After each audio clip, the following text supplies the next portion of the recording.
اعوذ باللہ من الشیطان الرجیم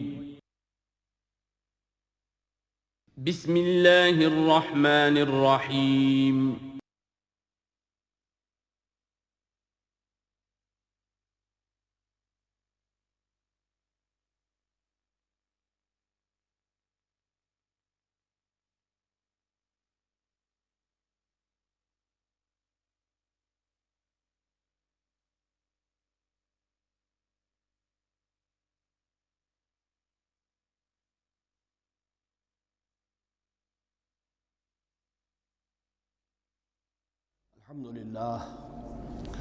الحمد للہ وکفا والصلاة والسلام علی عبادہ الذین اصطفیٰ اما بعد فاعوذ باللہ من الشیطان الرجیم بسم اللہ الرحمن الرحیم وَإِذْ قَالَ رَبُّكَ لِلْمَلَائِكَةِ إِنِّي جَاعِلٌ فِي الْأَرْضِ خَلِيفَةً قالوا وتجعل فيها من يفسد فيها ويسفك الدماء ونحن نسبح بحمدك ونقدس لك قال إني أعلم ما لا تعلمون صدق الله العظيم رب اشرح لي صدري ويسر لي أمري واحلل عقدة من لساني يفقهوا قولي۔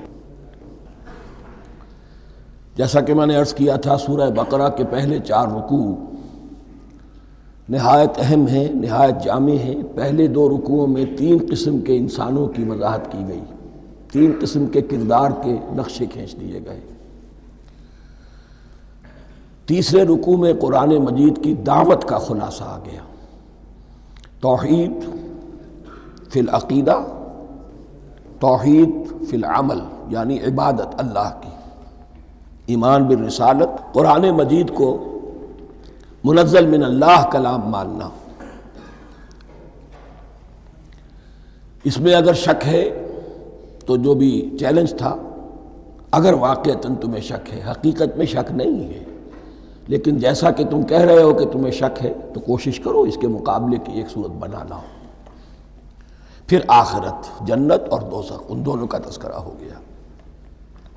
پھر ایک خاص مسئلہ جو قرآن مجید کے اسلوب پر اعتراض کی شکل میں آیا کہ اس میں مچھر جیسی حقیر شے کا بھی تذکرہ ہے، اس کی حکمت بیان کر دی گئی کہ تشبیہ اور تمثیل میں ظاہر بات ہے کہ ممثل لہو اور ممثل بہی میں مناسبت چاہیے۔ جس چیز کے لیے تمثیل بیان کی جا رہی ہے، جس شے سے تمثیل بیان کی جا رہی ہے، ان میں مناسبت ہونی چاہیے، اس میں عظیم یا حقیر کا کوئی سوال نہیں۔ پھر یہ بات کہ جن لوگوں کے دلوں میں زیغ ہے، کجی ہے، وہ اس قرآن سے بھی ان کی ضلالت میں، گمراہی میں اضافہ ہوگا۔ جو لوگ طالب حق ہیں ان کو یہ قرآن مجید ہدایت دے گا، اور کن کو اللہ گمراہ کرتا ہے؟ جو سرکش ہے، جو نمبر 1 اللہ سے جو عہد کر کے دنیا میں آئے تھے اس کی خلاف ورزی کر رہے ہیں، اور صلہ رحمی کے بجائے قطع رحمی کرتے ہیں۔ اس کے بعد ایک بہت اہم فلسفیانہ بات آ گئی، اور اسی کے ضمن میں میں نے اصل میں یہ ساری بات دہرائی ہے۔ میں نے کہا تھا کہ یہ بات واضح ہوگی آگے جا کر سورہ غافر میں۔ پھر ذہن میں لائیے کہ جب یہ صورت نازل ہوئی ہے، سورہ غافر نازل ہو چکی تھی، لہذا یہاں اجمالی تذکرہ ہے، وہاں تفصیلی تذکرہ ہے۔ اہل جہنم کا قول نقل ہوا ہے، ربنا امتنا اثنتین واحییتنا اثنتین فاعترفنا بذنوبنا فہل الی خروج من سبیل۔ اے اللہ، تو نے 2 مرتبہ ہم پر موت وارد کی، 2 مرتبہ ہمیں زندہ کیا، اب ہم نے اپنے قصور تسلیم کر لیے، تو اب یہاں سے بھی کوئی اور مرحلہ ہے یا نہیں؟ یہاں سے نکلنے کا بھی کوئی راستہ ہے یا نہیں؟ اس سے حقیقت یہ واضح ہوئی، انسان کی تخلیق اول ہوئی عالم ارواح میں، صرف ارواح کی حیثیت سے، اور حدیث میں آتا ہے الارواح جنود مجندہ، لشکروں کی شکل، تمام انسان۔ ان سے عہد لیا گیا الست بربکم قالوا بلی، پھر سلا دیا گیا ارواح کو۔ یہ گویا کہ پہلی موت تھی جو ہم گزار آئے۔ پھر عالم خلق کا مرحلہ آیا۔ عالم خلق میں یہ تناسل کے ذریعے سے رحم مادر میں جب ایک جنین تیار ہوتا ہے تو ایک حدیث ہے حضرت عبداللہ ابن مسعود سے 4 مہینے کا جب جنین ہو جاتا ہے تو اس کے بعد وہ روح لا کر اس میں پھونک دی جاتی ہے. یہ گویا کہ احیاء اولا ہو گیا، پہلی مرتبہ کا زندہ کیا جانا، پہلی موت کی نیند سے جگا دیا گیا. اے تازہ واردان بساط ہوائے دل، اب ہم اس دنیا میں اس جسد کے ساتھ زندہ ہوئے، اب پھر موت آئے گی، جسد یہی چلا جائے گا جہاں سے آیا تھا، روح جہاں سے آئی تھی وہاں واپس جائے گی. ثم یمیتکم ثم یحییکم ثم الیہ ترجعون، پھر تمہیں اللہ کی طرف لوٹا دیا جائے گا. یہ ہے بہت گہرا نقطہ فلسفہ دین کا.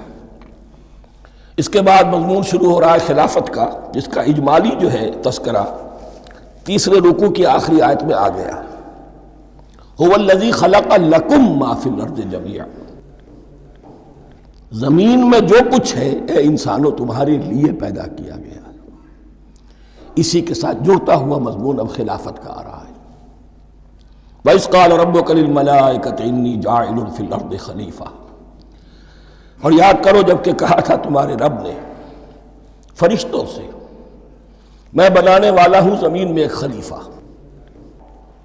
اب خلیفہ کی حقیقت کو سمجھیے. خلیفہ کسے کہتے ہیں؟ نائب. عام طور پر لوگوں کو مغالطہ ہوتا ہے کہ خلیفہ جانشین جو ہے وہ تو کسی کے موت کے بعد ہوتا ہے، زندگی میں تو نہیں ہوتا. لیکن یہاں اصل میں ہمارے لیے بہت آسان ہے. انسان کی جو اصل حقیقت ہے اس دنیا میں، اس کو سمجھنے کے لیے یوں سمجھیے کہ ہم آج سے 50 سال پہلے انگریز کے غلام تھے. ہمارا بادشاہ یا ملکہ انگلستان میں تھا یا تھی. دہلی میں وائس رائے ہوتا تھا. وائس رائے کا کام کیا ہے؟ جو حکم آیا ہے ہز میجسٹیز گورنمنٹ کا یا ہر میجسٹیز گورنمنٹ کا جو حکم آیا ہے بلا چون و چرا، بغیر کسی تغیر اور تبدل کے نافذ کرے. ہاں جہاں کوئی حکم وہاں سے نہیں ہے تو یہاں کے حالات میں بہترین اپنی رائے قائم کرے، غور و فکر کرے یہاں کی مصلحتیں کیا ہے. جو چیز بھی امپائر کی مصلحت میں ہو اس کے مطابق فیصلہ کر سکتا ہے. بین ہی یہی رشتہ ہے. اللہ ہے لیکن اللہ نے اپنے آپ کو غیب کے پردے میں چھپا لیا ہے. زمین پر انسان ہے. اب انسان کا کام یہ ہے جو ہدایت آ رہی ہے اللہ کی طرف سے اس پر تو بے چون و چرا عمل کرے. جہاں کوئی ایکسپریس ہدایت نہیں ہے، کوئی واضح ہدایت نہیں ہے، وہاں اپنے بیسٹ ججمنٹ کو ایکسرسائز کرے. اسی کا نام اجتہاد ہے. غور و فکر کرے، سوچے، اور جو بات روح دین کے زیادہ سے زیادہ مطابقت رکھنے والی ہو اس کو اختیار کر لے. بین ہی یہی رشتہ ہے در حقیقت رشتہ خلافت کہ جو اللہ اور انسان کے مابین ہے. اب یہ جو دی گئی ہے یہ حیثیت تمام انسانوں کو دی گئی ہے. پوٹینشلی ہر انسان اللہ کا خلیفہ ہے. لیکن جو اللہ کا باغی ہو جائے، جو خود حاکمیت کا مدعی ہو گیا، گویا کہ وہ باغی ہے. اب اگر شاہ جہان بادشاہ تھا، اس کا کوئی ولی عہد تھا، اور ولی عہد جو ہے صبر نہیں کر سکتا، اپنے باپ کی زندگی ہی میں بغاوت کر دیتا ہے، حکومت حاصل کرنا چاہتا ہے، تو اب وہ کیا ہے؟ واجب القتل ہے. جو لوگ بھی حاکمیت کے مدعی ہو گئے، ویسے تو حقیقت واجب القتل ہے لیکن دنیا میں مہلت دی ہے اللہ نے. یہ دارالامتحان ہے، فوراً قتل نہیں کرتا، فوراً ختم نہیں کرتا. وَلَوْلَا كَلِمَةٌ سَبَقَتْ مِنْ رَبِّكَ إِلَىٰ أَجَلٍ مُّسَمًّى لَقُضِيَ بَيْنَهُمْ. اگر یہ پہلے بات طے نہ ہو چکی ہوتی، ایک وقت معین تک کے لیے انہیں مہلت اللہ نے نہ دی ہوتی تو اللہ فیصلہ چکا دیتا. لیکن مہلت دی ہے. لیکن کم سے کم اتنی سزا ملتی ہے کہ اب وہ خلافت کے حق سے محروم کر دیے گئے. گویا کہ اب خلافت دنیا میں ہوگی خلافت المسلمین. صرف وہی شخص کہ جو اللہ کو مانے اپنا حاکم مطلق، وہ خلافت کا اہل ہے. تو یہ چند باتیں خلافت کی اصل حقیقت کے ضمن میں یہیں پر سمجھ لیجیے. وَإِذْ قَالَ رَبُّكَ لِلْمَلَائِكَةِ إِنِّي جَاعِلٌ فِي الْأَرْضِ خَلِيفَةً قَالُوا أَتَجْعَلُ فِيهَا مَن يُفْسِدُ فِيهَا وَيَسْفِكُ الدِّمَاءَ وَنَحْنُ نُسَبِّحُ بِحَمْدِكَ وَنُقَدِّسُ لَكَ. اور یاد کرو جب کہ تمہارے رب نے کہا تھا فرشتوں سے کہ میں زمین میں خلیفہ بنانے والا ہوں، تو انہوں نے کہا کہ کیا تو بنائے گا اس میں جو فساد مچائے گا اس میں اور خوریزی کرے گا؟ وَنَحْنُ نُسَبِّحُ بِحَمْدِكَ وَنُقَدِّسُ لَكَ، ہم آپ کی تسبیح اور تحمید اور آپ کی تقدیس میں لگے ہوئے ہیں۔ قَالَ إِنِّي أَعْلَمُ مَا لَا تَعْلَمُونَ، فرمایا میں جانتا ہوں جو تم نہیں جانتے۔ اب یہاں سوال پیدا ہوتا ہے کہ فرشتوں کو یہ گمان کیسے ہوا، یہ خیال کیسے ہوا؟ دو رائے ہیں اس میں۔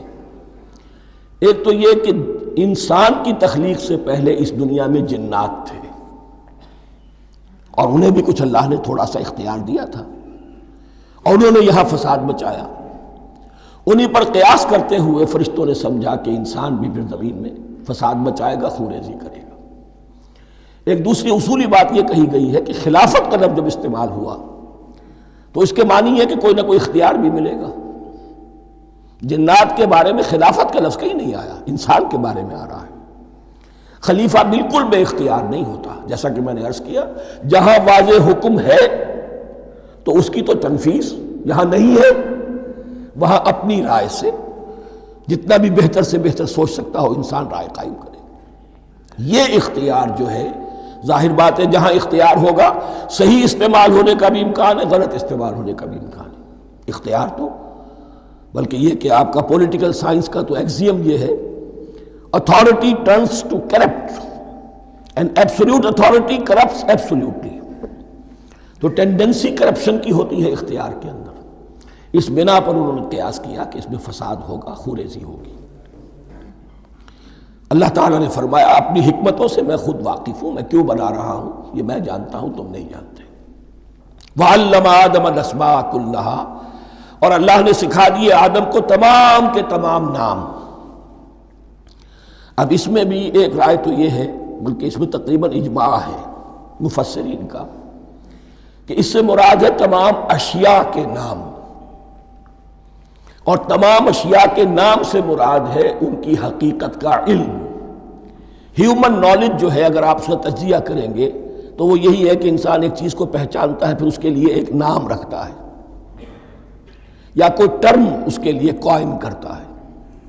اس نام یا ٹرم اور اس کے حوالے سے، اصطلاح کے حوالے سے بہت سے حقائق کو اپنے ذہن کے اندر محفوظ کرتا ہے۔ تو گویا کہ ان علمہ آدم الاسماء کلہا، تمام نام سکھا دیے کل مادی کائنات کے اندر جو کچھ وجود میں آنے والا تھا، ان سب کی حقیقت سے پوٹینشلی حضرت آدم کو آگاہ کر دیا۔ یہ پوٹینشل علم ہے، ہیومن نالج، جو ایکوائرڈ نالج ہے، جو انسان کو سم اور بصر اور اپنے اس دماغ کے کمپیوٹر کے ذریعے سے حاصل ہوتا ہے۔ ایک ہے ریویلڈ نالج جو اللہ وحی کے ذریعے سے بھیجتا ہے، ایک ہے ایکوائرڈ نالج، انسان خود علم حاصل کرتا ہے۔ اس نے آنکھوں سے دیکھا، کان سے سنا، نتیجہ نکالا، اور اس کمپیوٹر نے اس کو پروسیس کیا، اس نتیجے کو کہیں میموری کے اندر سٹور کر لیا۔ یہ کمپیوٹر ہے بہت بڑا۔ پھر کچھ اور دیکھا، کچھ اور سنا، کچھ چھو کر معلوم ہوا، کچھ چکھ کر معلوم ہوا، کچھ سونگھ کر معلوم ہوا، کوئی اور نتیجہ نکلا، اسے وہ پاس میموری کے ساتھ اس کو ٹیلی کیا اور نتیجہ نکالا۔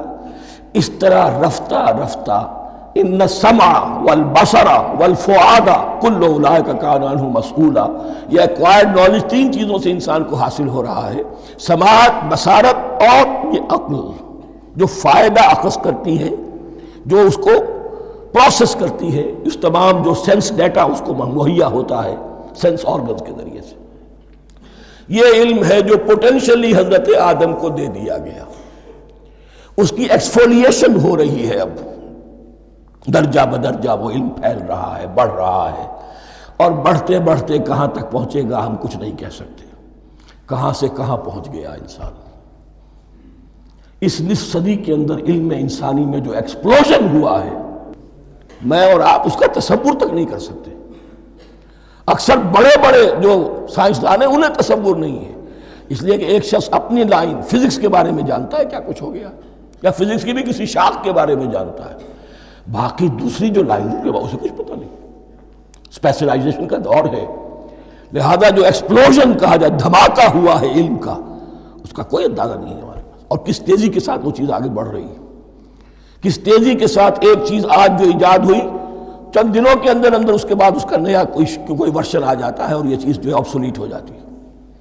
کمیونیکیشن کے اندر جو انقلاب عظیم برپا ہوا ہے، تو آپ یہ سمجھیے کہ اقبال نے جو شعر کبھی کہا تھا کہ عروج آدم خاکی سے انجم سہمے جاتے ہیں کہ یہ ٹوٹا ہوا تارا مہ کامل نہ بن جائے، اور یہ مہ کامل بنے گا کب؟ جب دجال کی شکل اختیار کرے گا۔ دجال کون ہوگا؟ جو ان تمام قواعد طبیعہ کے اوپر قابو پا لے گا، جب چاہے گا جہاں چاہے گا بارش برسائے گا، رزق کے تمام خزانے اپنے ہاتھ میں لے لے گا، جو اس کے اوپر ایمان لائے گا اسی کو ملے گا، کسی اور کو نہیں ملے گا، اس کی آواز پوری دنیا میں سنائی دے گی، وہ چند دنوں کے اندر پوری دنیا کا چکر لگا لے گا۔ یہ ساری چیزیں جو حدیث میں دجال کے بارے میں آئی ہیں وہ اسی علم آدم ایکوائرڈ نالج کے اس حد کو پہنچ جانا کہ وہ ٹوٹل مسٹریز نیچر کی جو ہے وہ اس پر منکشف ہو جائے اور ان قواعد طبیعہ کو وہ ہارنس کر لے، قابو میں لے آئے اور انہیں استعمال کرے۔ کبھی جب ہمارے کسی بہت 200-300ویں کوئی پیڑھی میں کوئی ہمارے جد امجد ہوں گے جنہوں نے کوئی چٹان دیکھی کہ گری، پتھر پر پتھر ٹکرایا تو آگ اس میں سے شعلہ نکلا، اس کا یہ مشاہدہ کافی ہو گیا آگ پیدا کرنے کے لیے۔ پتھروں کو ٹکراؤ آگ پیدا کر لو، یہ اس دور کی سب سے بڑی ایجاد تھی، آگ، انرجی۔ اب وہ انرجی کہاں سے کہاں پہنچی، وہ آگ نے بھاپ کی شکل اختیار کی، پھر ہم نے بجلی ایجاد کی، اور کب کیا ہے ایٹمک انرجی ہے اور نہ معلوم کیا کیا ہے، واللہ اعلم۔ ان تمام چیزوں کا تعلق ہے خلافت ارضی کے ساتھ، لہذا فرشتوں کو جو بتایا گیا وہ یہ ہے کہ آدم کو علم بھی دیا جا رہا ہے، صرف اختیار ہی نہیں دیا جا رہا، علم دیا جا رہا ہے۔ وَعَلَّمَ آدَمَ الْأَسْمَاءَ كُلَّهَا ثُمَّ عَرَضَهُمْ عَلَى الْمَلَائِكَةِ، پھر ان تمام اشیاء کو پیش کیا فرشتوں کے سامنے۔ فَقَالَ أَنبِئُونِي بِأَسْمَاءِ هَؤُلَاءِ، اور فرمایا کہ مجھے بتاؤ ان چیزوں کے نام، ان کنتم صادقین، اگر تم سچے ہو۔ قالوا سبحانک لا علم لنا الا ما علمتنا، انہوں نے کہا پروردگار تو پاک ہے ہر نقص سے، ہر عیب سے، ہر ضعف سے، ہر احتیاج سے، مبرہ ہے، منزہ ہے، اعلیٰ ہے، عرفہ ہے۔ لا علم لنا الا ما علمتنا، ہمیں کوئی علم حاصل نہیں سوائے اس کے جو تو نے ہمیں سکھا دیا ہے۔ اس کی تعبیر یہی بہتر معلوم ہوتی ہے کہ ملائکہ کی حیثیت در حقیقت اس کائناتی جو حکومت ہے اللہ کی، آفاقی حکومت، اس کے کارندوں کی ہے، یا اس کے سول سرونٹس ہیں، تو ہر ایک کو صرف اس کے شعبے کے متعلق علم دیا گیا ہے، علم جامع نہیں ہے، تمام چیزوں کا علم یہ معلوم کرنے کی استعداد ان کے پاس نہیں ہے۔ کوئی فرشتہ فرض کیجئے بارش کے اوپر مامور ہے، کوئی پہاڑوں پر مامور ہے، جس کا ذکر سیرت میں آتا ہے کہ جب طائف میں حضور پر پتھراؤ ہوا ہے تو اس کے بعد ایک فرشتہ حاضر ہوا ہے کہ میں ملک الجبال ہوں، اللہ نے مجھے پہاڑوں پر مامور کیا ہوا ہے، آپ اگر فرمائیں تو جن لوگوں نے آپ کو ستایا ہے، یہ جو طائف جن دو پہاڑوں کے درمیان یہ وادی ہے، ان کو آپس میں ٹکرا دو کہ یہ پس کر اور سرما بن جائے۔ آپ نے فرمایا نہیں، کیا عجب، اللہ تعالیٰ ان کی اگلی نسلوں کو ہدایت دے دے۔ تو فرشتے ہیں، کوئی پہاڑوں پر مامور ہے، کوئی کسی خدمت پر مامور ہے، ان کو علم دیا گیا ہے صرف انہی کی اپنی جو بھی فرائض منصبی ہیں ان کے شعبے سے متعلق، کل نہیں۔ جامعیت جو ہے علم کی وہ ہے کہ جو حضرت آدم علیہ السلام کو پوٹینشلی دے دی گئی اور جو اب بڑھتے بڑھتے ایک بہت تراور درخت بن چکا۔ سبحانک لا علم لنا الا ما علمتنا انک انت العلیم الحکیم، یقیناً آپ ہی کی ذات ہے جو کل کے کل علم کی حامل ہے اور جس کے اوپر حکمت بھی، جس کی حکمت بھی کامل ہے، باقی تو ہر مخلوق میں سے ہر ایک کا علم ناقص رہے گا۔ العلیم، کل علم کا جاننے والا تو ہی ہے، الحکیم، کل حکمت وہ تو تیرے ہی پاس ہے۔ قال یا آدم انبئہم باسمائہم، اللہ نے فرمایا کہ آدم ان کو بتاؤ ان کے نام۔ فلما انباہم باسمائہم، تو جب انہوں نے بتا دیے ان کو فرشتوں کو ان کے نام. قال الم اقل لکم انی اعلم غیب السماوات والارض. تو اللہ نے فرمایا کیا میں نے کہا نہیں تھا کہ میں جانتا ہوں آسمانوں اور زمین کی تمام غائب چیزوں کو جو تمہاری نگاہوں سے بھی اوجھل ہے. غیب میں ہر شے کا جاننے والا ہوں. وَأَعْلَمُ مَا تُبْدُونَ وَمَا كُنْتُمْ تَكْتُمُونَ. اور میں جانتا ہوں جو کچھ تم ظاہر کر رہے تھے اور جو کچھ تم چھپا رہے تھے. چھپانے میں محسوس ہوتا ہے کہ ان کی خواہش یہ تھی کہ خلافت ہمیں ملے. ہم خدام ادب ہیں، ہر وقت تسبیح و تحمید اور تقدیس میں مصروف ہیں، جو حکم ملتا ہے بجا لاتے ہیں. تو یہ خلافت کسی اور مخلوق کو کیوں ملے؟ یہاں صرف یہ اور بتا دوں کہ یہ چونکہ اب ایک تیسری مخلوق کا ذکر بھی بعد میں آئے گا. 3 صاحب تشخص مخلوقات ہیں اللہ کی. صاحب تشخص، صاحب شعور، جن میں میں کا شعور ہے. انا، میں. ایک ملائکہ ہے، ان کی تخلیق نور سے ہوئی ہے.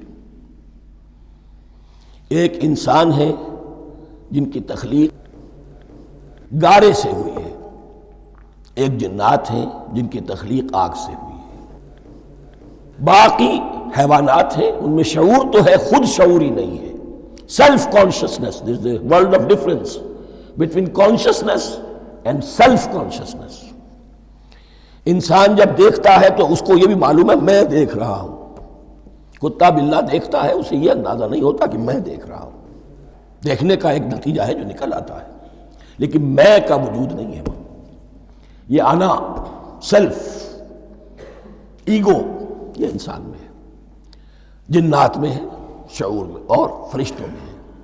ایک نوری مخلوق، ایک ناری مخلوق، ایک زمین کے اس کرسٹ میں یہ جو مٹی اور گارے، مٹی اور پانی کا جو ملغوبہ ہے گارے کی شکل میں، اس سے بنا ہے. قال یا آدم انبئهم باسمائهم فلما انباهم باسمائهم قال الم اقل لكم انی اعلم غیب السماوات والارض واعلم ما تبدون وما كنتم تكتمون واذ قلنا للملائکة اسجدوا لآدم فسجدوا الا ابلیس. اور یاد کرو جب کہ ہم نے کہا فرشتوں سے سجدہ کرو سب کے سب آدم کو، جھک جاؤ آدم کے سامنے. فسجدوا، ان سب نے سجدہ کیا، الا ابلیس، سوائے ابلیس کے. پہلی بات تو یہ سمجھیے کہ تمام ملائکہ کے سجدے کی ضرورت کیا تھی. کیا یہ صرف تعظیماً تھا؟ اور تعظیماً اگر تھا تو کیا آدم خاکی کی تعظیم تھی یا کسی اور شے کی تعظیم تھی؟ مکی صورتوں میں یہ بات 2 جگہ واضح کی گئی ہے.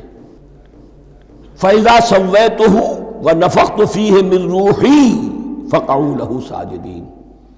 جب میں اس آدم کی تخلیق مکمل کر لوں اور اس میں اپنی روح میں سے پھونک دوں، تب گر پڑنا اس کے سامنے سجدے میں. تعظیم اگر ہے تو آدم خاکی کی نہیں ہے، اس کے اندر جو ڈیوائن ایلیمنٹ ہے، جو ڈیوائن سپارک ہے، جو روح ربانی ہے، میری روح، اس کی ہے. اور نمبر 2، اس کی حکمت کیا ہے، علت کیا ہے، غرض و غایت کیا ہے؟ جیسا کہ میں نے عرض کیا، اس کائنات کی اس حکومت کے کارندے تو وہ ہیں. خلیفہ بنایا جا رہا انسان کو، جب تک یہ ساری سول سروس اس کے تابع نہ ہو خلافت کیسے کرے گا؟ دیکھیے میں جانا چاہتا ہوں، چوری کرنے کے لیے جانا چاہتا ہوں، راستے میں کتنے فیکٹرز ہوں گے، کتنے فزیکل فینومینا ہوں گے. میں چلنا چاہتا ہوں، میں زمین کو دھکیلتا ہوں، زمین مجھے دھکیلتی ہے، زمین مجھے نہ دھکیلے تو میں کیسے چلوں گا؟ یہ پوری کائنات جو ہے، یہ جب ہم کوئی ارادہ کرتے ہیں اور کوئی فعل کرتے ہیں تو اس فعل کے پورے ہونے میں، اس کے ظہور میں نہ معلوم کون کون سے ایلیمنٹس ہیں، کون کون سی فورسز آف دی نیچر ہیں جو ہمارے ساتھ موافقت کرتی ہے تو ہم وہ کام کر سکتے ہیں. اور ان سب پر فرشتے مامور ہیں، ہر ایک کی اپنی ڈومین ہے. اگر وہ تابع نہ ہوں تو خلافت کی کوئی معنی نہیں. خلافت دی گئی ہے، یہ ادھر جانا چاہتا ہے جانے دو، یہ نماز کے لیے مسجد میں جانا چاہتا ہے جانے دو، یہ چوری کے لیے نکلا ہے نکلنے دو. اس لیے کہ اس کو جو اختیار دیا گیا ہے، اس کے اختیار کے استعمال میں یہ تمام جو قوتیں ہیں وہ اس کے ساتھ موافقت کرتی ہیں، تب اس کا کوئی ارادہ وہ اچھا ہو یا برا وہ پایہ تکمیل کو پہنچ سکتا ہے۔ یہ گویا کہ سبارڈینیشن اس کے لیے سمبل کہ تمام فرشتوں کو جھکا دیا گیا۔ البتہ اس آیت میں ایک مغالطہ پیدا ہوتا ہے، الا ابلیس، سوائے ابلیس کے۔ مغالطہ یہ پیدا ہوتا ہے کہ شاید وہ بھی فرشتہ تھا، اس لیے کہ حکم تو فرشتوں کو دیا گیا تھا۔ پھر نوٹ کیجئے اس سے پہلے، بہت پہلے سورہ کہف نازل ہو چکی ہے، اور سورہ کہف میں فرما دیا گیا ہے کان من الجن ففسق عن امر ربی، وہ جن تھا پس اس نے سرکشی کی اپنے رب کے حکم سے۔ فرشتے کی شان یہ نہیں ہے، وہ اللہ کے کسی حکم کی سرتابی نہیں کرتا۔ لا یعصون اللہ ما امرہم ویفعلون ما یؤمرون، وہ اللہ کے کسی حکم کی نافرمانی نہیں کرتے اور جو حکم ملتا ہے بجا لاتے ہیں۔ یہ جنات کے اندر اختیار تھا، جیسے اختیار انسانوں کو دیا گیا ہے۔ جنات میں نیک بھی ہیں، بد بھی ہیں، اعلیٰ بھی ہیں، ادنا بھی ہیں، جیسے انسانوں میں۔ لیکن یہ عزازیل جو جن تھا، علم اور عبادت دونوں کے اعتبار سے بہت بلند ہو گیا تھا، اور یہ فرشتوں کا یوں سمجھیے کہ ہم نشین، فرشتوں کے ساتھ اس طور سے شامل، جیسے بہت سے انسان بھی اگر اپنی بندگی میں، زہد میں، عبادت میں، نیکی میں ترقی کریں تو ان کا ملائے اعلیٰ کے ساتھ، عالم ارواح کے ساتھ، عالم ملائکہ کے ساتھ ایک رابطہ قائم ہوتا ہے۔ اسی طریقے سے وہ جو عزازیل تھا، جن ہونے کے باوجود اپنی نیکی، عبادت، پارسائی اور اپنے علم میں فرشتوں سے بہت آگے تھا، اس لیے معلم الملکوت کی شکل اختیار کر چکا تھا۔ اس کو اپنی زوم تھا، یہ بات جیسا کہ میں نے عرض کیا 7 مرتبہ قرآن میں یہ بات آئی ہے، قصہ ابلیس و آدم، کہ فرشتوں کو حکم ہوا کہ سجدہ کرو، سب جھک گئے، ابلیس نے سجدے سے انکار کر دی 7 مرتبہ۔ یہ 7ویں مرتبہ ہے جو ہم پڑھ رہے ہیں، مصحف میں پہلی مرتبہ آ رہا ہے، ترتیب نزول میں 7ویں مرتبہ آ رہا ہے۔ یہ آدم و ابلیس کا قصہ اس سے آگے سورہ اعراف میں آئے گا، پھر سورہ ہجر میں آئے گا، سورہ بنی اسرائیل میں آئے گا، سورہ کہف میں آئے گا، سورہ طٰہٰ میں آئے گا، سورہ صاد میں آئے گا، 6 مرتبہ مکی قرآن میں، 1 مرتبہ یہاں۔ تو یہاں اشارہ نہیں کیا، اس لیے مغالطہ ہو سکتا ہے، لیکن یہ کہ سورہ کہف میں آپ کو بتا چکا ہوں کان من الجن ففسق عن امر ربی، اس نے اپنے رب کے حکم سے سرتابی۔ ابلیس اس کا صفاتی نام ہے اب، اس لیے کہ ابلس یبلس کے معنی ہوتے ہیں مایوس ہو جانا۔ یہ اللہ کی رحمت سے بالکل مایوس ہے، اور مایوس جو ہو جائے وہ شیطان ہو جاتا ہے۔ اب میرا تو چھٹکارا نہیں ہے، جتنوں کو برباد کر سکوں کروں، میری تو عاقبت خراب ہو چکی ہے، جتنوں کو اپنے ساتھ، ہم تو ڈوبے ہیں صنم، تم کو بھی لے ڈوبیں گے۔ اب وہ شیطان اس معنی میں کہ انسان کی عداوت اس کی گھٹی میں پڑ گئی، اس نے اللہ سے پھر اجازت بھی لی کہ مجھے مہلت دے دے، یوم یبعثون، قیامت تک کے دن کے لیے، تو میں ثابت کر دوں گا کہ یہ آدم اس رتبے کا حقدار نہ تھا، مستحق نہ تھا جو اسے دیا گیا۔ انا خیر منہ، میں اس سے بہتر ہوں۔ خلقتنی من نار وخلقتہ من طین، تو نے مجھے آگ سے بنایا، اسے گارے سے بنایا۔ لیکن یہ تکبر ہے در حقیقت کہ جس نے اسے راندہ درگاہ حق کر دیا۔ وَإِذْ قُلْنَا لِلْمَلَائِكَةِ اسْجُدُوا لِآدَمَ فَسَجَدُوا إِلَّا إِبْلِيسَ أَبَىٰ وَاسْتَكْبَرَ، ابا اس نے انکار کیا، واستکبر اور تکبر کیا، استکبار کیا، وَكَانَ مِنَ الْكَافِرِينَ۔ کانا عربی زبان میں 2 طرح کا ہوتا ہے، تامہ، ناقصہ۔ ایک معنی یہ ہو سکتے ہیں کہ ہو گیا، اب اپنے اس استکبار اور انکار کی وجہ سے کانا من الکافرین، وہ کافروں میں سے ہو گیا۔ ایک کانا تامہ ہوتا تھا ہی کافروں میں سے، یعنی اس کے اندر سرکشی چھپی ہوئی تھی، اب ظاہر ہو گئی۔ یہ معاملہ ہوتا ہے، کسی شخص کی بدنیتی اس کے اوپر پردے پڑے رہتے ہیں نیکی کے، زہد کے، کسی خاص وقت میں آ کر وہ ننگا ہو جاتا ہے، اور جو اس کے اندر تھا اصل، اس کی حقیقت، وہ سامنے آ جاتی ہے۔ اس کا امکان ہے، تو دونوں معنی اس کے ہو سکتے ہیں۔ وَقُلْنَا يَا آدَمُ اسْكُنْ أَنْتَ وَزَوْجُكَ الْجَنَّةَ، اور ہم نے کہا کہ اے آدم رہو تم اور تمہاری بیوی جنت میں۔ اب یہ جنت کون سی ہے؟ اکثر حضرات کے نام کر کے نزدیک یہ جنت کہیں آسمان ہی میں تھی، آسمان ہی میں حضرت آدم کی تخلیق ہوئی۔ البتہ یہ سب مانتے ہیں کہ ایک وہ جنت الفردوس جو ہے جس میں جانے کے بعد پھر واپس نکلنے کا کوئی امکان نہیں، یہ وہ جنت نہیں ہے جس میں کہ آخرت میں لوگوں کو جا کر داخل ہونا ہے، اس میں داخل ہونے والے کے نکلنے کا کوئی امکان نہیں۔ ایک رائے یہ بھی ہے، میرا رجحان اس رائے کی طرف ہے، تخلیق آدم اسی زمین پر ہوئی ہے۔ وہ جن مراحل سے گزری ہے تخلیق وہ ایک علیحدہ مسئلہ ہے۔ بائیولوجی اور وحی دونوں اس پر متفق ہیں کہ مٹی سے، کرسٹ آف دی ارتھ سے انسان بنا ہے، اس پر اتفاق ہے، قرآن کا بھی اور بائیولوجی کا بھی، جدید علم الحیوانات کا بھی، علم الحیات کا۔ سٹیجز کیا ہیں اس میں اختلاف ہو سکتا ہے، اس کو چھوڑ دیجئے، وہ اس وقت کا بحث نہیں۔ یہی کسی اونچے مقام پر کوئی سرسبز و شاداب علاقہ تھا جہاں حضرت آدم کو رکھا گیا، جہاں ہر طرح کے میوے تھے، ہر شے، لا تظمأ فیہا ولا تضحیٰ، نہ اس میں بھوک لگے گی، نہ دھوپ تمہیں ستائے گی، ہر طرح کی چیز تمہیں فراہم ہے۔ وہاں رکھے گئے ہیں صرف ایک ڈیمانسٹریشن کے لیے کہ انہیں نظر آ جائے کہ شیطان میرا دشمن ہے، وہ مجھے ورغلائے گا، طرح طرح سے میرے اندر وسوسہ اندازی کرے گا، میرے اور میری اولاد کے، صرف ایک ڈیمانسٹریشن۔ اس کی مثال یوں سمجھیے کہ سلیکشن تو ہو گیا، سی ایس پی گریڈ میں کوئی شخص آ گیا ہے، لیکن اب وہ سول سروس اکیڈمی میں رکھا جا رہا ہے۔ تو یہ کوئی اکیڈمی ہو سکتا ہے اسی زمین پر ہو، صرف بتانا یہ تھا کہ تمہیں معلوم ہو جائے کہ یہ شیطان تمہارا دشمن ہے۔ اس لیے کہ اس میں جو ایک لفظ حبوط کا آ رہا ہے، وہ حبوط صرف ایک ہی معنی میں نہیں ہوتا، دوسری معنی میں بھی ہے۔ واللہ عالم، یہ چیزیں پھر متشابہات میں رہیں گی، اس لیے ان کے بارے میں کوئی ایک رائے دوسری رائے، اس کے لیے ذہن سے، عقل سے بات کر کے ایک یا دوسری رائے اختیار کر سکتے ہیں۔ وَقُلْنَا يَا آدَمُ اسْكُنْ أَنْتَ وَزَوْجُكَ الْجَنَّةَ، اور ہم نے کہا کہ رہو اے آدم، تم بھی اور تمہاری بیوی بھی باغ میں، اس باغ میں، الجنہ، اس باغ میں، گویا کہ اشارہ کیا جا رہا۔ وَكُلَا مِنْهَا رَغَدًا حَيْثُ شِئْتُمْ، اور کھاؤ اس میں سے با فراغت جہاں سے چاہو، ہر طرح کا پھل ہے کھاؤ۔ وَلَا تَقْرَبَا هَٰذِهِ الشَّجَرَةَ، یہاں پہ اس درخت کا نام نہیں دیا گیا، اشارہ، اس درخت کے قریب مت جانا۔ فَتَكُونَا مِنَ الظَّالِمِينَ، تو تم ظالموں میں سے ہو جاؤ گے، تم حد سے گزرنے والوں میں سے ہو جاؤ گے۔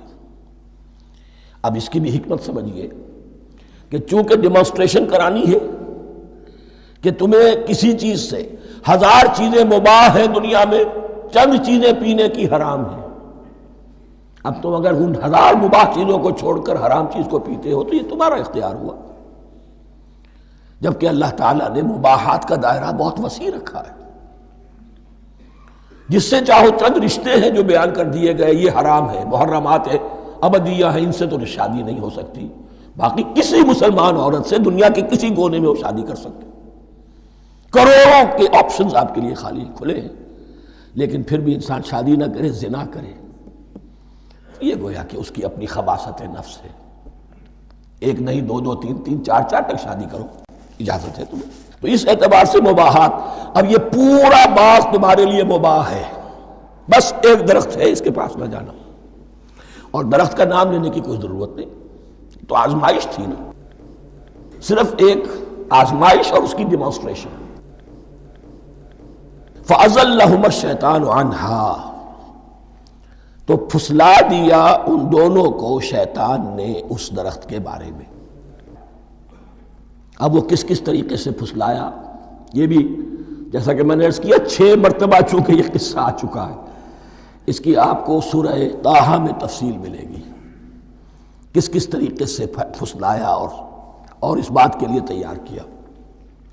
فَأَخْرَجَهُمَا مِمَّا كَانَا فِيهِ، تو نکلوا دیا ان دونوں کو اس کیفیت میں سے جس میں کہ وہ تھے، وہ کیفیت کہ نہ کوئی مشقت ہے، نہ کوئی محنت ہے، اور انسان کو ہر طرح کا اچھے سے اچھا پھل مل رہا ہے، تمام ضروریات فراہم ہیں، خاص کوئی حلہ جنت ہے جس کا کہ لباس بھی عطا کیا گیا ہے، لیکن ان کیفیات سے اب نکال کر، اب جسے آپ کہیں گے بیٹر فیکٹس آف لائف، اچھا اب جاؤ، یہ ڈیمانسٹریشن کرنی تھی، ہو گئی۔ شیطان تمہارا دشمن ہے، تمہارا اور تمہاری نسل کا، شیطان لعین، اور وہ تمہیں پھسلائے گا جیسے آج پھسلایا ہے۔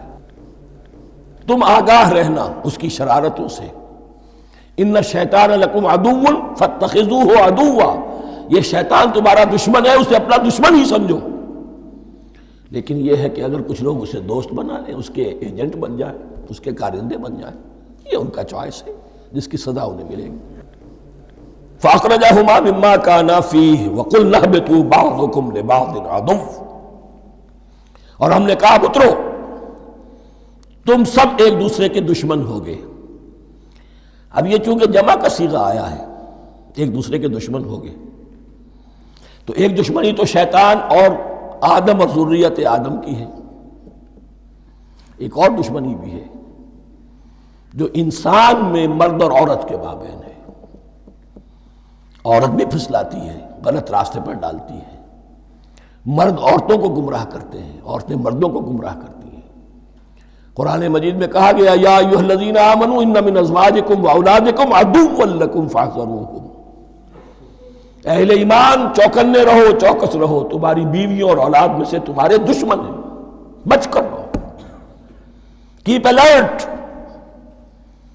کہیں ان کی محبت تمہیں راہ حق سے منحرف نہ کر دے۔ تم ایک اچھا کام کرنا چاہتے ہو، بیوی رکاوٹ بن گئی، بیوی کو اچھا کام کرنا چاہتی، شوہر رکاوٹ بن گیا، تو یہ محبت نہیں ہے، یہ عداوت ہے۔ اس حوالے سے بعضکم لبعض عدو وَلَكُمْ فِي الْأَرْضِ مُسْتَقَرٌّ وَمَتَاعٌ إِلَىٰ حِينٍ، اور تمہارے لیے اب زمین میں مستقر ہے، جائے قیام ہے اور متاع ہے، ضرورت کی چیزیں ہیں ہم نے فراہم کر دی ہیں، اِلَىٰ حِين، لیکن ایک وقت معین تک کے لیے، یہ ابدی نہیں ہے، ایک وقت آئے گا یہ بساط ہم لپیٹ دیں گے۔ یوم نطوی السماء کطی السجل للکتب، جس دن کہ ہم تمام فضاؤں کو اور تمام خلاؤں کو، تمام آسمانوں کو اس طرح لپیٹ لیں گے جیسے کتابوں کا تمار لپیٹ لیا جاتا ہے۔ ایک وقت آئے گا، یہ تخلیق الی اجل مسمى ہے، الی حین ہے۔ فتلقى آدم من ربہ کلمات فتاب علیہ، تو سیکھ لیے، حاصل کر لیے آدم نے اپنے رب سے کچھ کلمات، تو اللہ نے ان کی توبہ قبول کر لی۔ اب اس کی وضاحت سورہ اعراف میں ہے، یہ تو چونکہ پس منظر میں وہ 2/3 قرآن موجود ہے، اس کی وضاحت کیا ہے کہ حضرت آدم میں سخت پشیمانی پیدا ہوئی ہے، میں نے کیا کیا، مجھ سے خطا سرزد ہو گئی، اللہ کے حکم کی میں نے خلاف ورزی کی، لیکن ان کے پاس الفاظ نہیں تھے کن الفاظ میں اللہ سے استغفار کریں، کن الفاظ میں اللہ سے معافی چاہیں۔ اللہ کی رحمت یہ ہوئی کہ اللہ نے الفاظ انہیں خود تلقین فرما دی۔ یہ اللہ کی شان رحیمی ہے۔ اصل شے جو ہے وہ انسان کے اندر گناہ پر ندامت کا پیدا ہو جانا ہے، یہ اصل توبہ ہے۔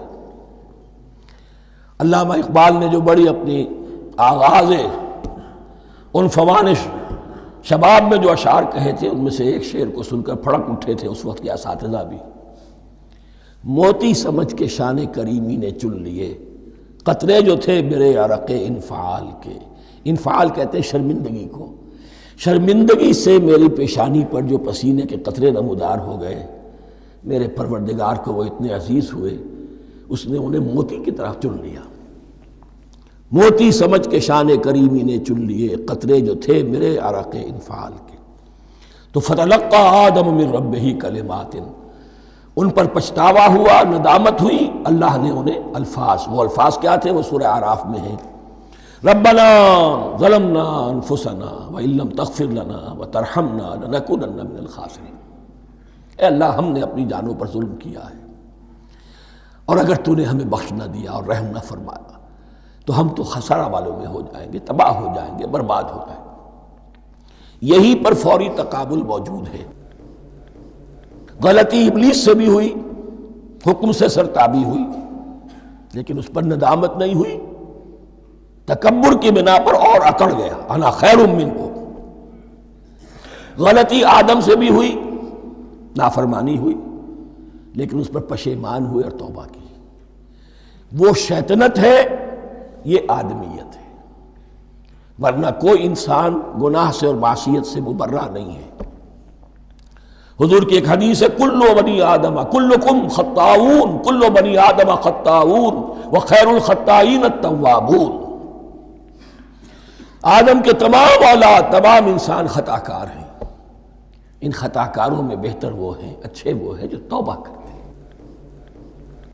تو یہاں حضرت آدم سے غلطی ہوئی، انہوں نے توبہ کی، پشیمانی ہوئی، ندامت ہوئی، اس نے کی اور اس پر جم گیا، اصرار کیا۔ فتلقى آدم من ربه کلمات فتاب علیہ انہ هو التواب الرحیم۔ یقیناً وہی تو ہے بہت توبہ کو قبول فرمانے والا اور بہت رحم فرمانے والا۔ یہ نوٹ کیجئے گا، توبہ کا لفظ دونوں طرف سے آتا ہے، بندہ بھی تواب وخیر الخطائین التوابون، تواب بندے بھی ہو گئے، تواب اللہ بھی ہے۔ اس کی اصل حقیقت کیا ہے؟ بندے نے خطا کی اور دور ہو گیا اللہ سے، اللہ نے اپنی رحمت کی نگاہ اس سے پھیر لی۔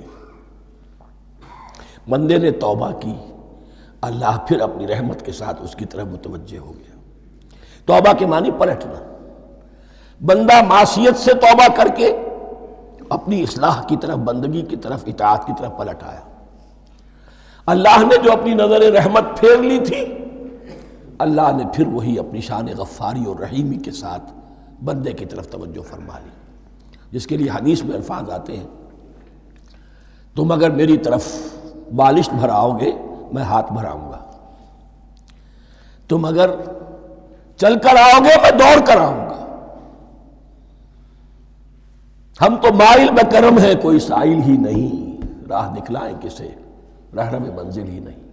وہ تو تواب ہے، بس فرق یہ ہے کہ تابہ بندے کے لیے ہوگا تو الہ ہوگا، تابہ الہ، انی تبت الیک، اور جب اللہ کی طرف سے ہوگا تابہ علیہ، وہ اعلیٰ ہوگا، اس پر توبہ کی، یعنی اللہ کی بلند شان ہے تو انسان توبہ کرتا ہے تو اس کی طرف توبہ کرتا ہے۔ اللہ کی شان کیا ہے؟ وہ توبہ کرتا ہے تو بندے پر اعلیٰ، فتاب علیہ انہ هو التواب الرحیم۔ قلنا اہبطوا منہا جمیعا، ہم نے کہہ دیا اتر جاؤ اس سے اب تم سب کے سب۔ فَإِمَّا يَأْتِيَنَّكُم مِّنِّي هُدًى، اب یہاں لفظ آیا اہبطوا، یہاں بھی پہلے بھی آیا ہے۔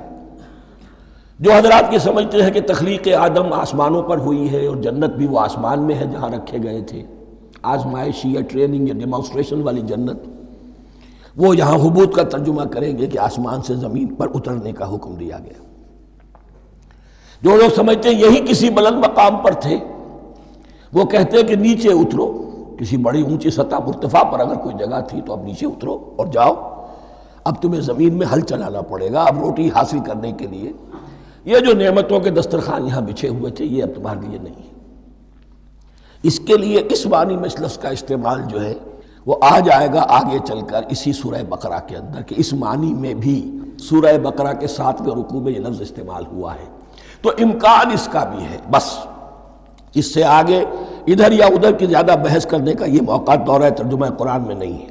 قُلْ اهْبِطُوا مِنْهَا جَمِيعًا فَإِمَّا يَأْتِيَنَّكُم مِّنِّي هُدًى فَمَن تَبِعَ هُدَايَ فَلَا خَوْفٌ عَلَيْهِمْ وَلَا هُمْ يَحْزَنُونَ، تو جب بھی آئے گی تمہارے پاس میری جانب سے کوئی ہدایت، تو جو کوئی میری ہدایت کی پیروی کرے گا اس کے لیے نہ خوف ہوگا اور نہ وہ حزن سے دوچار ہوگے۔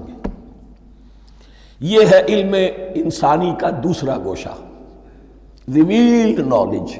اس چوتھے رکوع کی جو حسن ہے اسے دیکھیے، شروع میں ایکوائرڈ نالج کا ذکر ہے جو پوٹینشلی حضرت آدم کی ذات میں رکھ دیا گیا، اور جو انسان نے پھر اپنی محنت سے ان السمع والبصر والفؤاد اس کے ذریعے سے آگے بڑھایا۔ یہ علم ہے چل رہا ہے، آج مغربی اقوام ہم سے بہت آگے ہیں، کبھی ایک زمانے میں مسلمان آگے نکل گئے تھے، لیکن ظاہر بات ہے کہ اس دنیا میں عروج تو انہی کو ہوگا جو ان چیزوں میں سب سے زیادہ جس کی آگہی حاصل ہوگی۔ البتہ ایک علم وہ ہے جو آسمان سے نازل ہوتا ہے، یہ گیون ہے، ریویلڈ نالج ہے، یہ وحی ہے۔ فَإِمَّا يَأْتِيَنَّكُم مِّنِّي هُدًى، تمہارے مقام خلافت کا تقاضا یہ ہے جو احکام ہمارے آئے، جو ہدایات ہم بھیجیں، ان کو تو پوری طریقے سے اس کی پیروی کرو۔ فَمَن تَبِعَ ہدایہ، تو جو کوئی بھی میری ہدایت کی پیروی کرے گا، فَلَا خَوْفٌ عَلَيْهِمْ وَلَا هُمْ يَحْزَنُونَ وَالَّذِينَ كَفَرُوا، اور جو ناشکری کریں گے، کفر کریں گے، انکار کریں گے، وَكَذَّبُوا بِآيَاتِنَا، اور ہماری آیات کو جھٹلائیں گے، فَأُولَٰئِكَ أَصْحَابُ النَّارِ هُمْ فِيهَا خَالِدُونَ، تو وہ جہنمی ہوں گے، آگ والے ہوں گے، اس میں ہمیشہ ہمیشہ رہیں گے۔ یہ ہے گویا کہ چارٹر، اس نوع انسانی کو جو ابدی چارٹر اللہ نے دیا ہے، جبکہ زمین کا چارج دے دیا گیا خلیفہ کی حیثیت سے۔ یہاں یہ 4 رکوع جو ہے سورہ بقرہ کے، جو میں نے عرض کیا تھا، قرآن کی دعوت، قرآن کا بنیادی فلسفہ، اس پر یہ جام ہے، اور یہ مکی صورتوں کے مضامین کا خلاصہ۔ اب یہاں سے شروع ہو رہا ہے 5ویں رکوع سے، مسلسل 10 رکوع، مسلسل خطاب ہے بنی اسرائیل سے۔ البتہ ان میں ایک تقسیم ہے، پہلے رکوع میں دعوت ہے۔ دعوت جب ہوتی ہے تو آمادہ کرنا، تشویق، ترغیب، دل جوئی، نرمی، یہ دعوت کے اجزاء لا ينفک ہیں، اس کے بغیر دعوت مؤثر نہیں ہوتی۔ لہذا ان 7 آیات میں یہ یوں سمجھیے کہ ان 10 رکوعوں کے لیے یہ بمنزلہ فاتحہ ہے، جیسے سورہ فاتحہ 7 آیتوں کی، ایسے ہی اس دعوت سابقہ امت مسلمہ کو دعوت دی جا رہی ہے۔ تو کس طرح دی جا رہی ہے؟ یہ کون تھے؟ یہ بھی مسلمان ہی تو تھے نا، کافر تو ہو گئے حضور کا انکار کر کے، ورنہ وہ موسیٰ کے ماننے والے، شریعت ان کے پاس، بڑے بڑے علماء ان میں، علم کا چرچا ان میں، سب کچھ تھا، ان کو دعوت دی جا رہی ہے۔ لیکن میں اس لیے آپ کو چاہتا ہوں، اس کو توجہ دلا رہا ہوں، آج اگر مسلمانوں میں جو غافل ہو گئے، اپنی حقیقت کو بھول گئے، اپنے فرض منصبی سے غافل ہو گئے، دنیا کے اور قوموں کی طرح کی ایک قوم بن کر رہ گئے، اگر کوئی ایک داعی گروہ کھڑا ہو، کوئی جماعت، کوئی فرد، اور اس سے جماعت بنے، تو ظاہر بات ہے سب سے پہلے اسے اسی امت کو دعوت دینی ہوگی، اس لیے کہ دنیا تو اسلام کو پہچانے گی اس امت کے حوالے سے۔ فزیشن ہیل تھائی سیلف، پہلے یہ تو ٹھیک ہو، یہ کہیں پر صحیح اسلام کا نمونہ پیش کرے تو دنیا کو دعوت دے سکو گے، آؤ دیکھو یہ ہے اسلام۔ اس لیے ان کو جو دعوت دینے کا اسلوب ہونا چاہیے وہ عکس ہوگا اس اسلوب کا جو ان 7 آیات میں ہمارے سامنے آ رہا ہے۔ یا بنی اسرائیل اذکروا نعمتی التی انعمت علیکم، اے بنی اسرائیل، اسرائیل کو سمجھ لیجئے یہ مرکب لفظ ہے، اسر اسی سے اسیر بنا ہے، اسیر جو کسی کا قیدی ہوتا ہے، ایل عبرانی میں اللہ کے لیے ہے، اور اسرائیل کا ترجمہ ہے عبداللہ، اللہ کا غلام، اللہ کے ساتھ بندھا ہوا اس کی اطاعت کے قلاتے کے اندر۔ تو یہ اسرائیل یہ لقب ہے حضرت یعقوب علیہ السلام کا، ان کے 12 بیٹے تھے، 12 بیٹوں سے جو نسل چلی وہ بنی اسرائیل ہے، انہی میں حضرت موسیٰ کی بعثت ہوئی اور تورات انہیں دی گئی، پھر یہ ایک بہت بڑی امت بنے۔ ان پر 4 ادوار آ چکے تھے قرآن مجید کے نزول کے وقت، 2 مرتبہ اللہ کی رحمت کی بارشیں ہوئیں، انہیں عروج نصیب ہوا، 2 مرتبہ ان کو دنیا پرستی، شہوت پرستی، اللہ کے احکام کو پس و پیش ڈال دینے کی سزا میں عذاب کے کوڑے ان پر برسے۔ اس کا ذکر آئے گا سورہ بنی اسرائیل کے پہلے رکوع میں۔ اس وقت جب کہ قرآن نازل ہو رہا ہے، اس وقت وہ اپنے اس زوال کے دور میں تھے۔ حال یہ تھا کہ حضور صلی اللہ علیہ وسلم کی بعثت سے پہلے ہی 2nd ٹیمپل بھی شہید کیا جا چکا تھا، گرایا جا چکا تھا۔ حضرت سلیمان نے جو بنایا تھا ہیکل سلیمانی، جس کو یہ فرسٹ ٹیمپل کہتے ہیں، اسے نیبوکڈنیزر نے گرا دیا تھا حضرت مسیح سے بھی کئی 100 سال پہلے۔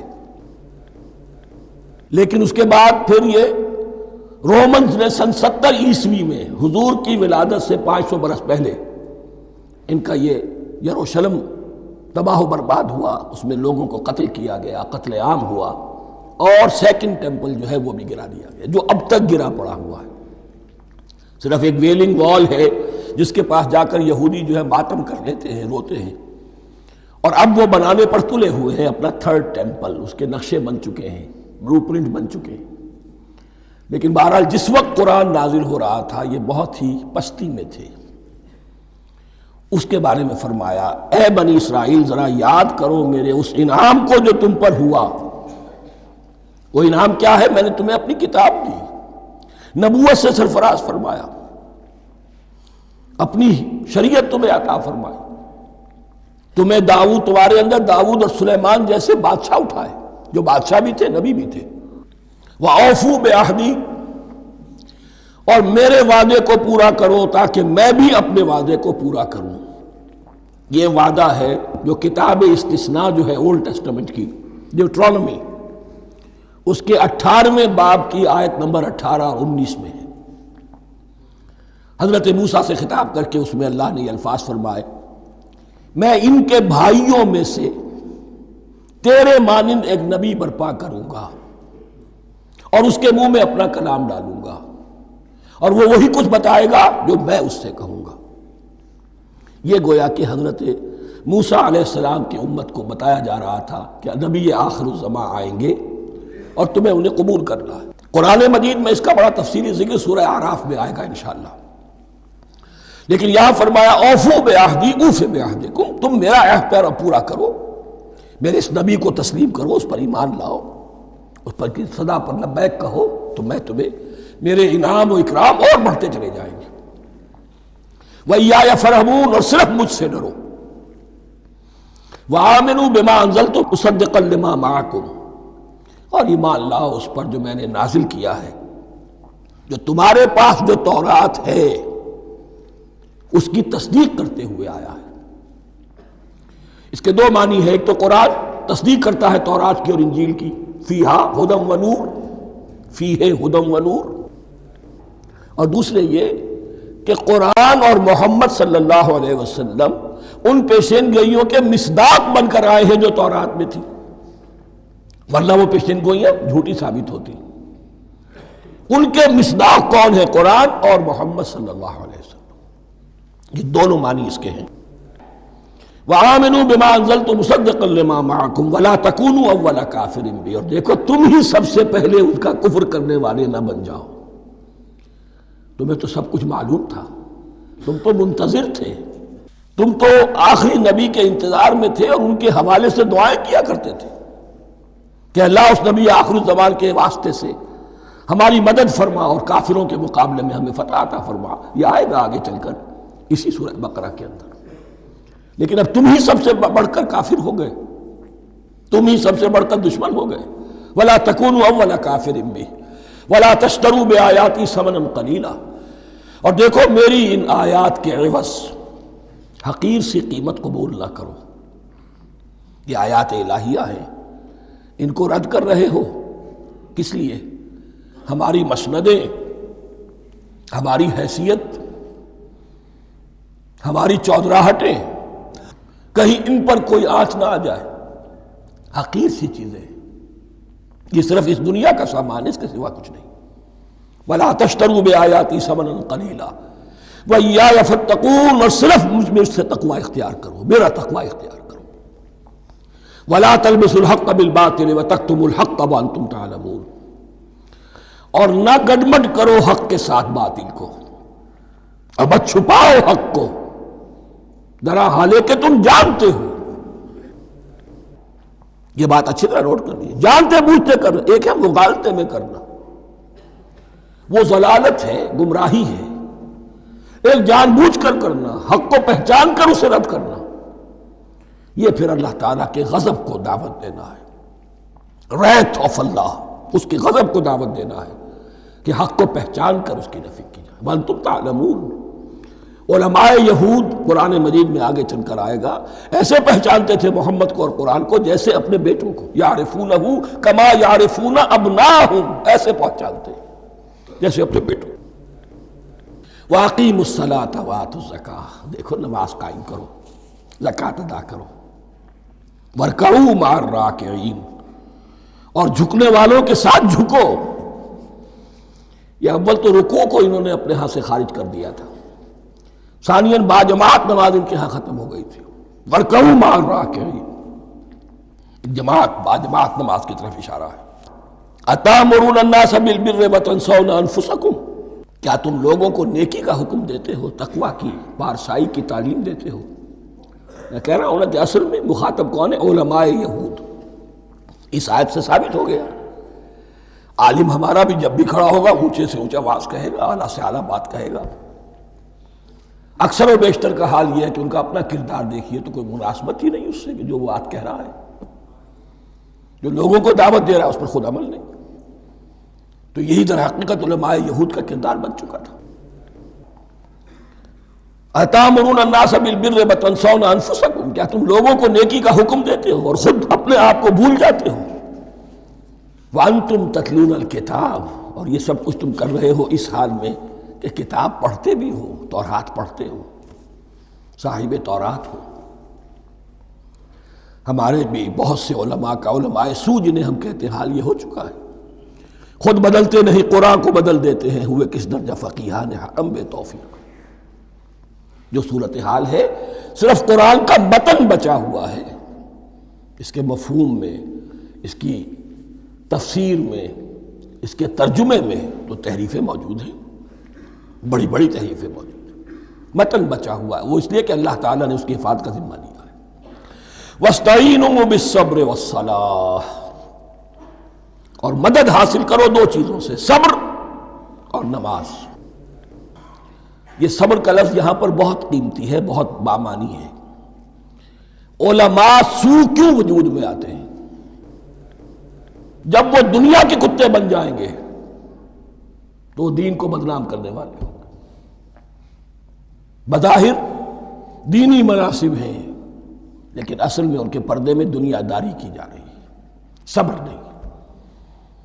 بس صبر کے ساتھ اور نماز کے ساتھ، اس لیے کہ آپ صحیح راستے پر آئیں گے۔ اگر کوئی عالم دین لوگوں پر تنقید کرے گا، لولا ینہاہم الربانیون والاحبار، کیوں نہیں روکتے ان کے علماء اور ان کے اولیاء اور صوفیاء ان کو حرام کھانے سے اور جھوٹ بولنے سے؟ اگر کوئی شخص روکے گا اس کو پھر نذرانے تو نہیں ملیں گی، اس کی خدمتیں تو نہیں ہوں گی۔ اگر تو دنیا میں صبر اختیار کرنا ہے تب تو آپ حق بات کہہ سکتے ہیں، اور اگر دنیاوی ایمبیشنز ہیں تو پھر آپ کو کہیں نہ کہیں کمپرومائز کرنا پڑے گا۔ وَاسْتَعِینُوا بِالصَّبْرِ وَالصَّلَاةِ، صبر اور نماز۔ وَإِنَّهَا لَكَبِیرَةٌ، اور یقیناً یہ بہت بھاری شے ہے، بہت بھاری شے ہے۔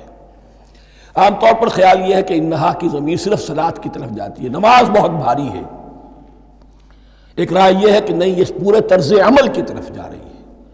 یہ طرز عمل کہ خود صبر کرو، اس دنیا میں صبر کرو، دنیا اور دنیا کے متعلقات میں کم سے کم پر قانے ہو جاؤ، اور حق کا بول بالا کرنے کے لیے میدان میں آ جاؤ، یہ طرز عمل۔